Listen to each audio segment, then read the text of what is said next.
भारत वो देश है जो युद्ध में नहीं बल्कि बुद्ध में यकीन रखता है। भारत वो देश है जिसने हमेशा से दुनिया में शांति की अपील की।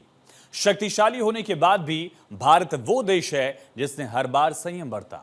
लेकिन इस बार भारत अपने दुश्मन को सबक सिखाने के लिए तैयार है। पहलगाम में हुए आतंकी हमले के बाद अब पानी सिर से ऊपर निकल चुका है। भारत कुछ बड़ा करने की तैयारी में है, तो दूसरी तरफ पाकिस्तान की हालत कुछ ऐसी है कि वो चाहकर भी इस बार खुद को बचा नहीं पा रहा। पाकिस्तान सिर्फ इंतजार कर रहा है, इंतजार उस आक्रमण का जो भारत की तरफ से कभी भी और किसी भी समय हो सकता है। तो दूसरी तरफ भारत के वायुवीरों की तैयारी ने पाकिस्तान की हलक को सुखा दिया है, क्योंकि भारत के आसमान की ताकत आतंकिस्तान को पूरी तरह से तबाह करने की खासियत मादा रखती है।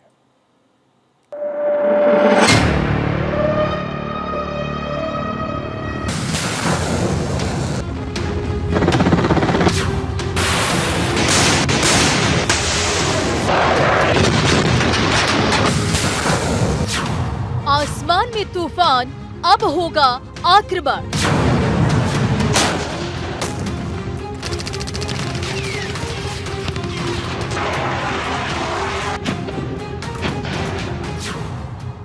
वायु वीरों का क्रोध, लेना है प्रतिशोध।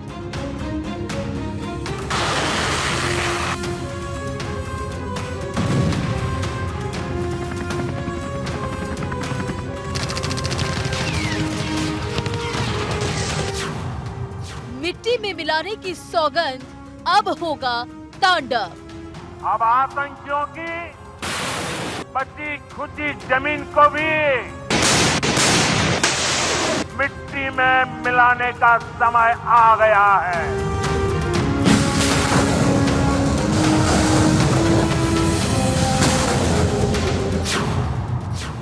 राफेल, सुखोई की दहाड़, पाकिस्तान कहे त्राहिमाम।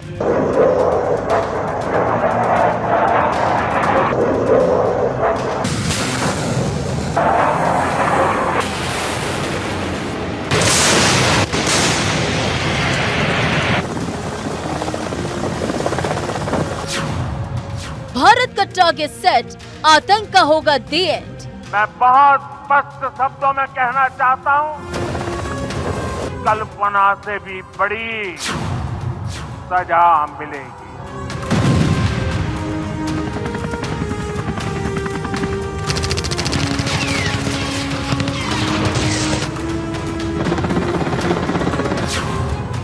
पाकिस्तान सावधान, the war is on.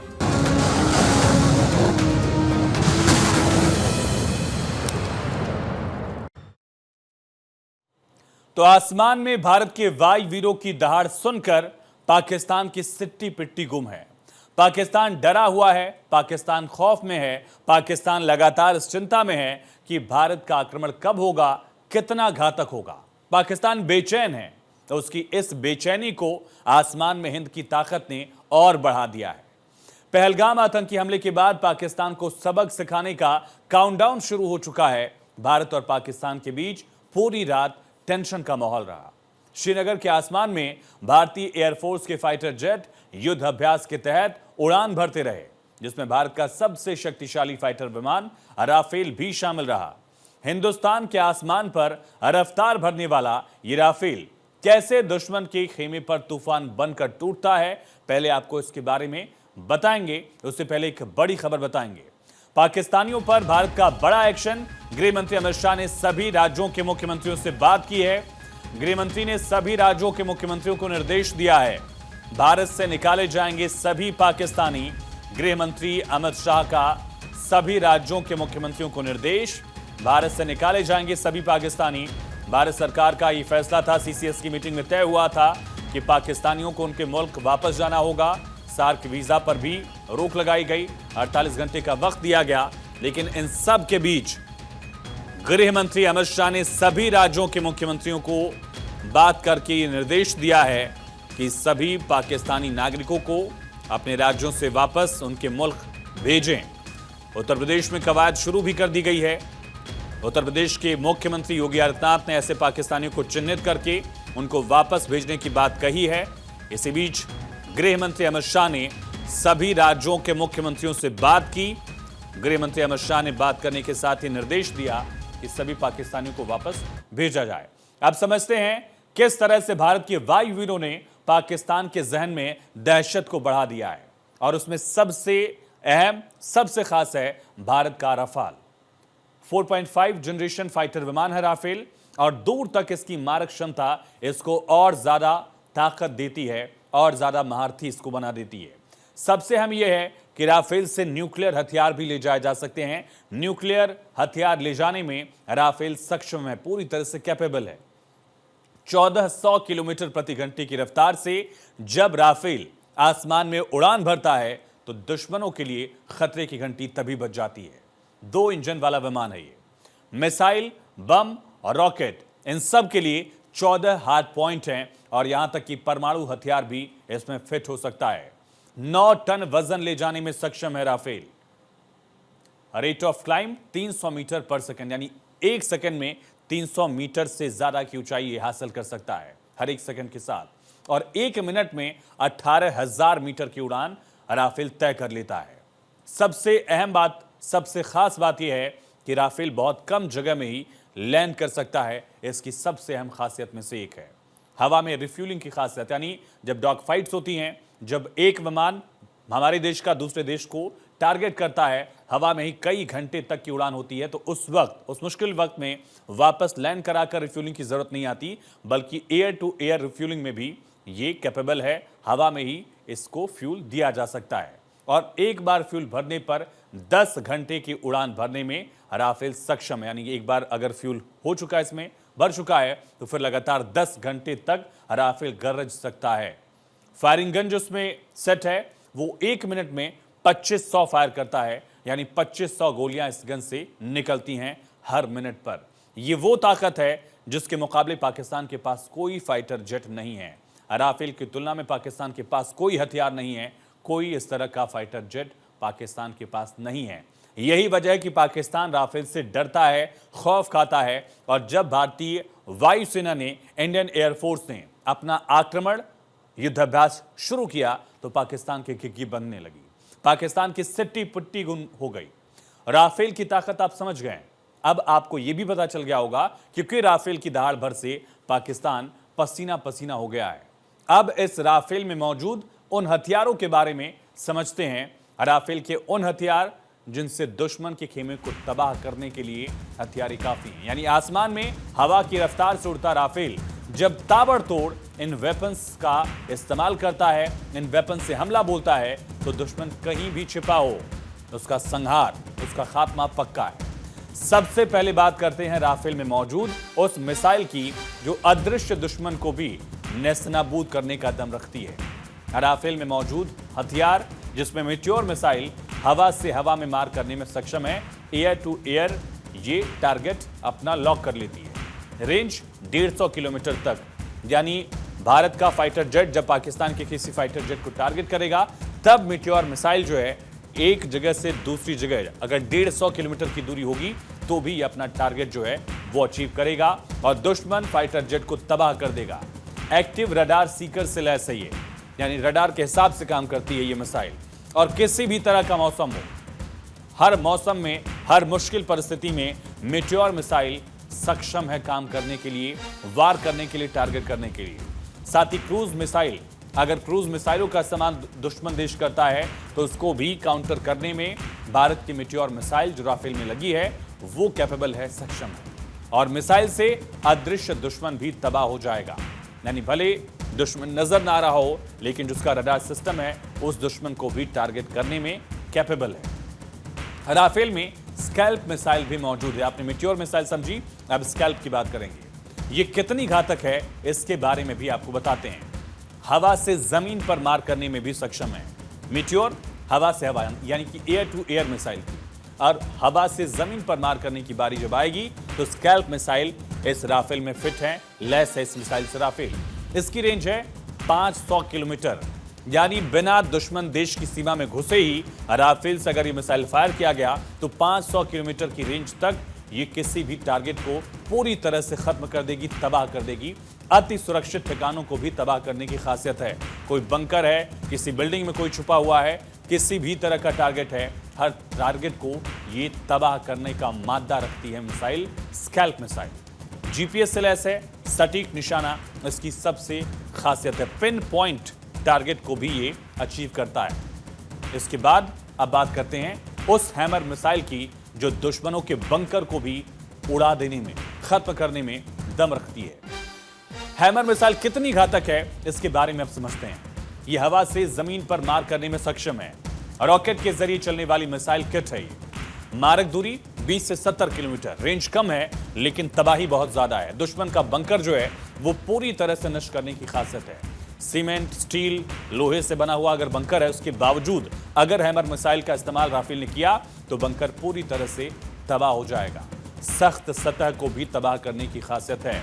Satellite infrared laser के जरिए गाइड हो सकती है, यानी इंडियन इसरो के जो सैटेलाइट्स हैं उनका भी इस्तेमाल राफेल अगर इस कनेक्शन के लिए, कम्युनिकेशन के लिए करता है, उसके जरिए भी इसका फायदा लिया जा सकता है। राफेल में एक और मिसाइल मौजूद है, वो मिसाइल जो दागो और बोल जाओ की नीति पर काम करती है। इस मिसाइल का नाम है MICA, यानी एक बार टारगेट सेट तो दुश्मन की तबाही तय। ड्रोन, फाइटर जेट तबाह करने की क्षमता इसकी है। दागो और बोल जाओ वाली मिसाइल है। रेंज 500 मीटर से लेकर 80 किलोमीटर तक इसकी। और ये तमाम मिसाइलें जो राफेल को एक सुपर हथियार बना देते हैं, एक सुपर जेट बना देते हैं। अब सुखोई 30 MKI की बात करते हैं। सुखोई 30 MKI ने भी वक्त वक्त पर पाकिस्तान को अपनी ताकत का एहसास कराया है। सुखोई की उड़ान भरने भर से इतना पता चल जाता है कि सुखोई को अगर लक्ष्य दिया गया तो उस लक्ष्य का तबाह होना तय है। ऐसा क्यों? आपको पहले हम सुखोई 30 MKI की खासियत के बारे में बताते हैं। रूसी सुखोई 27 का ये एडवांस वर्जन है, नई जनरेशन का विमान है, नई जनरेशन का फाइटर जेट है और मल्टी रोल कॉम्बैट एयरक्राफ्ट है। ट्विन इंजन वाला लड़ाकू विमान है। ये ऐसी खासियतें जो आधुनिक वक्त में भी, इस नए वक्त में भी इस फाइटर जेट को और ज्यादा खास बनाते हैं। Thrust vectoring control canard wing से लैस है।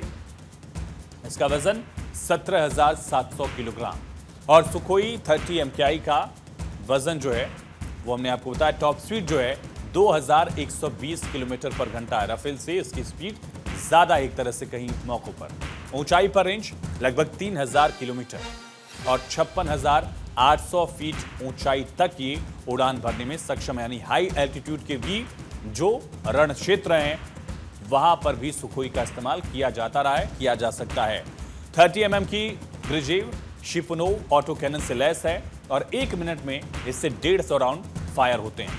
4 तरह के अलग अलग रॉकेट से इसको लैस किया गया। 4 तरह की मिसाइल हैं, 10 तरह के बॉम्ब से सुखोई 30 MKI लैस है। सुखोई में मौजूद हथियार दुश्मन को पूरी तरह से खत्म करने की खासियत रखते हैं। इनके बारे में भी आपको बताते हैं। सबसे अहम है रुद्रम 2 मिसाइल, जो अदृश्य दुश्मन को भी खत्म करने की क्षमता रखता है। भगवान शिव के नाम पर इस मिसाइल का नाम रखा गया है। हवा से सतह पर मार करने वाली मिसाइल है।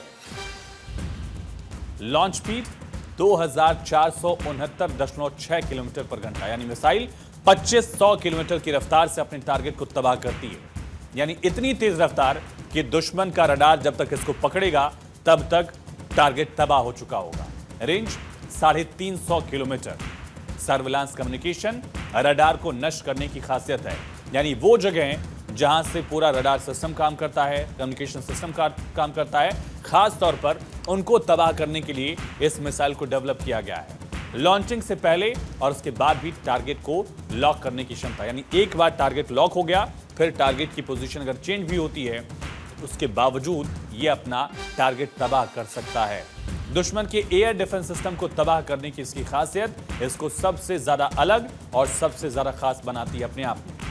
फिर सुखोई 30 MKI में रुद्रम 2 के अलावा एक अस्त्र मिसाइल है। अस्त्र मिसाइल, इसकी खासियत क्या है ये भी बताते हैं। अस्त्र मिसाइल की रेंज है 100 किलोमीटर। किसी फाइटर जेट को तबाह करने की खासियत है। Beyond visual range air to air missile, यानी जहां दिख ना रहा हो उस एरिया में भी अगर टारगेट है तो उसको तबाह कर सकता है। दुश्मन के विमान को बिना देखे मार गिराने में सक्षम है। अब आक्रमण होगा। सवाल हर किसी के मन में यही उठ रहा है, दुनिया की निगाह भारत की तरफ है, तो खुद पीएम मोदी ने भी पहले ही 2 टूक शब्दों में दुनिया को बता दिया कि इस बार पाकिस्तान को उसके किए की सजा मिलेगी। भारत प्रचंड तैयारी में जुटा है। दूसरी तरफ पाकिस्तान के लिए यह वक्त किसी अग्नि परीक्षा से कम नहीं है। वजह है कि पाकिस्तान भारत की ताकत को, फौलादी ताकत को अच्छे से जानता है। पाकिस्तान यह भी जानता है कि मोदी का न्यू इंडिया अपने दुश्मन का काल कहलाता है, उसे घर में घुसकर मारता है और जब जब जरूरत पड़ी तब तब भारत ने इस तरह का एक्शन लिया भी है। आक्रमण के लिए भारत तैयार है। और यहां पर एक छोटे से ब्रेक।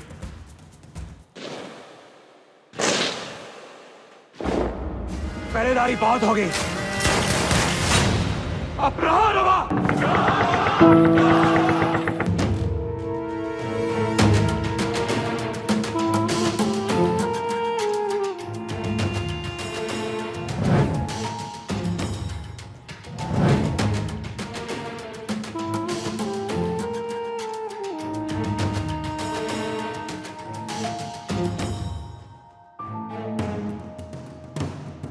आप मुझे बताइए दोस्तों, आतंकवाद के खिलाफ लड़ना चाहिए कि नहीं लड़ना चाहिए? आतंकवाद को जड़ मूल से उखाड़ना चाहिए कि नहीं उखाड़ना चाहिए? 7वें पाताल में होंगे उनको भी मैं छोड़ने वाला नहीं। अब तय है आतंकियों का मिट्टी में मिल जाना।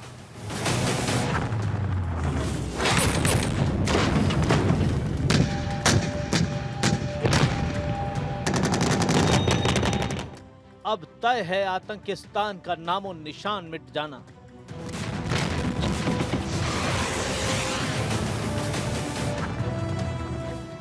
पाकिस्तान की हालत खराब है। आसमान में वायुवीरों की हुंकार है।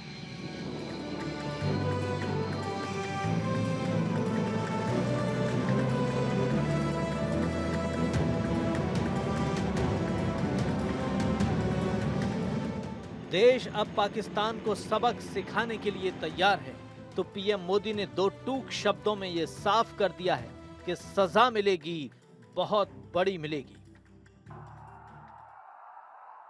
सजा मिलकर के रहेगी।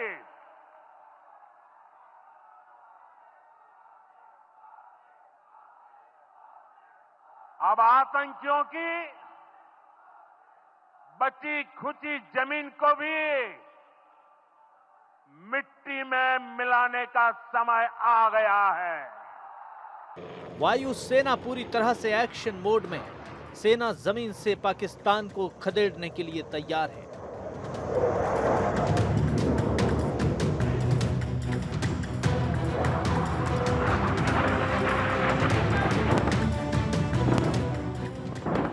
समंदर के रास्ते भी पाकिस्तान को सबक सिखाने के लिए वॉरशिप तैयार है।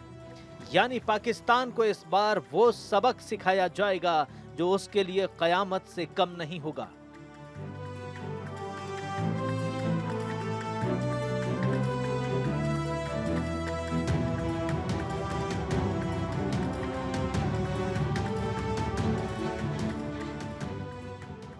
पहलगाम में हुए इस हमले को देश के लिए भूलना असंभव है।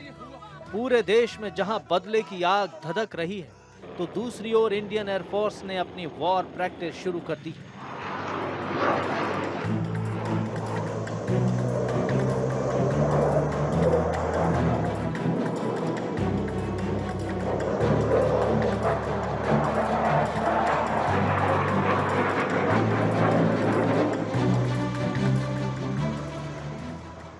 पहलगाम आतंकी हमले के बाद पाकिस्तान के साथ जारी तनाव के बीच भारतीय वायुसेना ने बड़ा युद्धाभ्यास किया है। इसका नाम आक्रमण रखा गया है।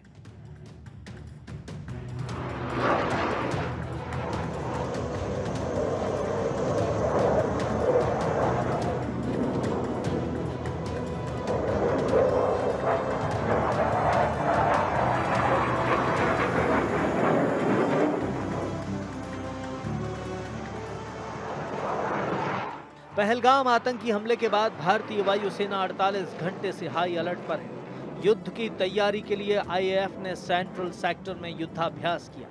इस युद्धाभ्यास में टॉप गन पायलट शामिल रहे।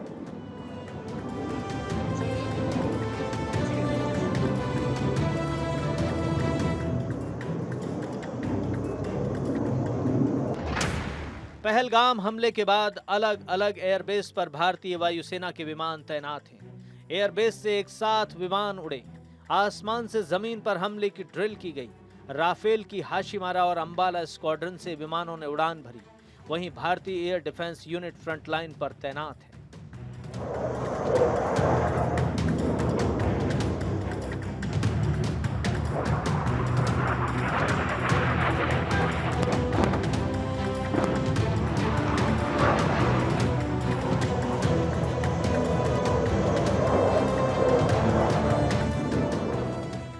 भारत का गुस्सा पहले भी पाकिस्तान झेल चुका है, लेकिन पाकिस्तान है कि मानता नहीं। लेकिन इस बार भारत का इरादा कुछ बड़ा करने का है। खुद प्रधानमंत्री नरेंद्र मोदी ने दुनिया को बता दिया है। पाकिस्तान की घिघी बंध गई है। इधर भारत में कोई हलचल होती है तो उधर पाकिस्तान सहमने लगता है। शहबाज शरीफ, असीम मुनीर मीटिंग कर रहे हैं।